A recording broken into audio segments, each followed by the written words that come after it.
Hello everybody, this is TipTopMTG here today with another Magic the Gathering video. In today's video, I'm going to be breaking down all of the spoilers released today for Core Set 2021.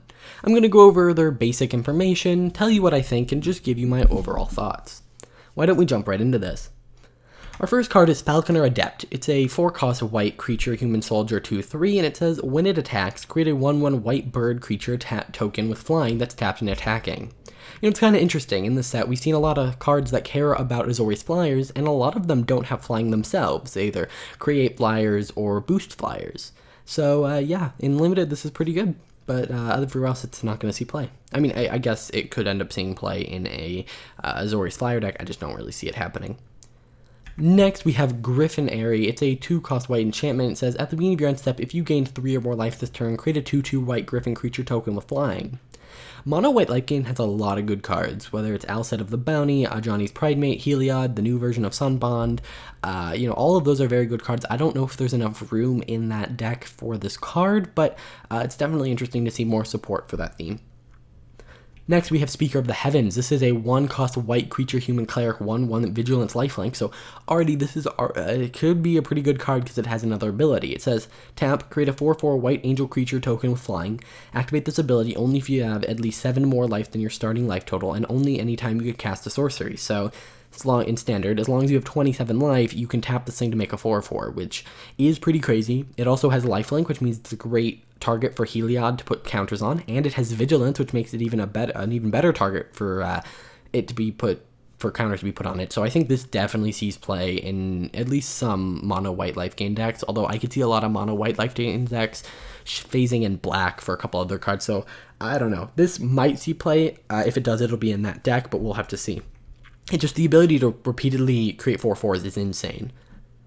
Next, we have Glorious Anthem. It's a 1 white enchantment, and it says creatures you control get +1/+1. So just a universal boost. It was last reprinted majorly in 10th edition, and yeah, pretty good. In creature heavy decks, it'll do really well, but a lot of creature heavy decks don't do well in standard right now, so I don't think it'll see play, but it's definitely interesting. Next, we have Library Larcenist. It's a 3-cost blue creature merfolk rogue with 1/2, and it says whenever it attacks, draw a card. So pretty good in Limited. Again, you're going to see that as a theme. Not a theme within the set. Theme of this video is me saying it's good in Limited. Next, we have Unsubstantiate. It's a 2-cost blue instant. Return target spell or creature to its owner's hand. I think this is pretty decent. You can use it to stop a big thing from coming down this turn. You can return one of your spells back to hand if it gets counterspelled. So I think this definitely is interesting. I don't just know how much play it'll see. Next, we have Tolarian Kraken. It's a 6-cost blue creature Kraken 4/6, and whenever you draw a card, you may pay 1. When you do, you may tap or untap target creature. Pretty decent. There's a lot of card draw. I could see this being a powerhouse in Limited. You draw a card from an attack trigger, like in that card we just saw, tap something down, swing with a 4/6. Yeah, this thing's probably going to be a beast in Limited. Next, we have Discontinuity, and I'm excited for this card. It's a 3 blue instant, and it says as long as it's your turn, this spell costs 2 blue less to cast. And then it says end the turn. So that means exile all spells and abilities from the stack, including this card, unfortunately. The player whose turn it is discards down to their maximum hand size, damage wears off, and this turn and until end of turn effects end. So essentially, you're just ending the turn. Now, why this is cool? First off, if you're ending your own turn, this only costs 2 to do. So say someone tries to combo off in your turn or something, you can cast this for 1 and a blue and just say no, all the spells and abilities on the stack are countered. Now, this does in a way say counter all spells and ability or exile all spells and abilities, you start the next player's turn. That's essentially what this says. But it also can be used for some other interesting things. If something says, put something on the battlefield at the beginning of your end step, sacrifice it, you don't sacrifice it because you never hit your end step, unless it says each end step, or if it says your next end step, it goes around. If it says at the beginning of your end step, sacrifice it, then it does not get around it. So, at least permanently, it doesn't go around it. So it's definitely interesting. I think there's a lot of interesting combo potential. If this didn't exile itself, I would say you can infinite loop this, but it does exile itself, which is unfortunate. Next, we have Finishing Blow. Oh, sorry, let me go back. You can also use this at the very beginning of someone's turn to just be like, actually, I get an extra turn. So, yeah, keep that in mind. Next, we have Finishing Blow. It's a 5-cost black instant. Destroy target creature or planeswalker. This is awful. Next, we have Silver Smoke Ghoul. It's a 3-cost black creature zombie vampire, 3/1, and it says, at the beginning of your end step, if you gain 3 or more life this turn, return it from your graveyard to the battlefield tapped. Pay 2, sacrifice it, draw a card. So you can essentially just kind of draw cards if you are gaining enough life. So yeah, I could see this being in some weird version of the deck, and especially in limited, but I don't really see this being in the final cut. The deck really doesn't want to draw cards, it's just going fast. Next, we have Karavik the Spiteful. It's a 2 black legendary creature, human warlock 3/2. And what interesting ability does this have? Other creatures get -1/-1. Yeah, that's kind of boring. Pretty bad for a commander, honestly, if you're looking at it from that perspective. But in standard, do I think this is going to see any play? Maybe, because it is double black devotion, but probably not. Next, we have Battle Rattle Shaman. It's a 4-cost red creature goblin shaman. At the beginning of combat on your turn, you may have target creature get +2/+0 until end of turn. Yeah, no, this isn't seeing play. It's just not. It interferes with Cavalcade and just, yeah, no.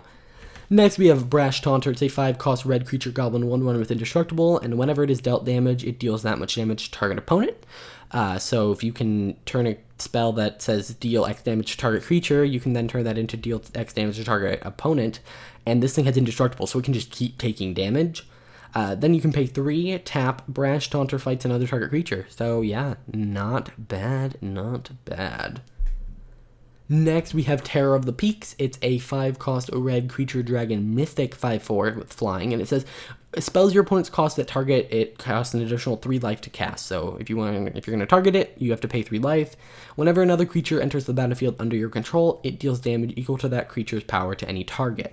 So you play a 5/5. You're dealing 5 damage to any target. Play 6/6. This is insane. This might actually bring mono red mid-range into something, or at least red will be part of a mid-range strategy. Maybe Gruul mid-range or something. But yeah, that's a very fun card. Maybe a little too powerful, but we'll have to see. Next, we have Colossal Dreadmaw. This is a reprint. I'm just going to kind of skip over it. Just know it's being reprinted. Next, we have Canopy Stalker. It's a 4-cost green creature cat, and it must be blocked if able. And whenever it dies, you gain 1 life for each creature that died this turn. Very specific, very meh. Why would you play this? It's a 4/2 for 4. I mean, I guess it will have died, and it'll probably have killed something else. So, it's just meh. Next, we have Watcher of the Spheres. It's a white-blue creature bird wizard 2/2 with flying. It says creature spells with flying you cast cost 1 less to cast. Insane, this is already going in Azorius Flyers. Whenever another creature with flying enters the battlefield under your control, it gets +1/+1 until end of turn. So it's going to get bigger, it's going to make everything cheaper. This is just the perfect card for Flyers.